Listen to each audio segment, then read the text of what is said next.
RCB match ಗೆದ್ದಾಗ ಒಮ್ಮೆ ಊರದಲ್ಲಿ ಹಚ್ಕೋನಿ.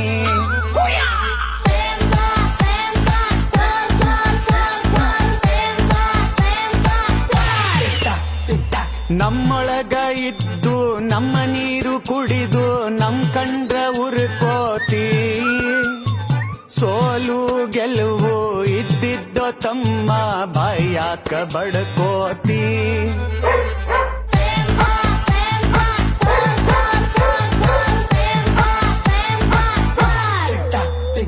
ದ್ವೇಷಾನ ಮರೆತು ಪ್ರೀತಿಲೇ ಇರ್ತಾನೆ RCB ಅಭಿಮಾನಿ.